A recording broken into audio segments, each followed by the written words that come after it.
Paano i-process ang commission sa Shopee Affiliate? Sundan lamang ito. First, click your Shopee and i-click itong Me sa baba at hanapin dito ang Affiliate Program at i-click ang Income. So dito makikita nyo, please process the receipt to receive your commission.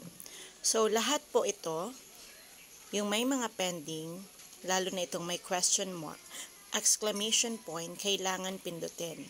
So click lang natin itong pending na may exclamation mark and then click pending acknowledge. Acknowledge, click yung acknowledge, then confirm. So, the receipt is acknowledged and your payment process will be carried on.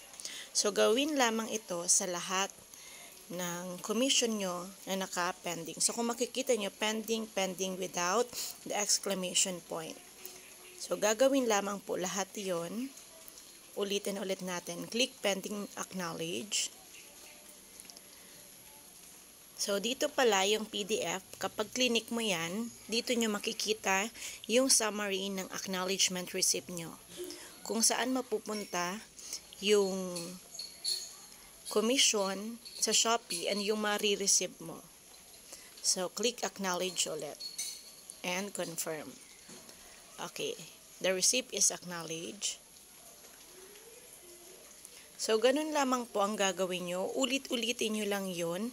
And maghihintay na lang kayo ng at least 1 week para ma-receive ang inyong commission sa Shopee Affiliate Program. Thank you!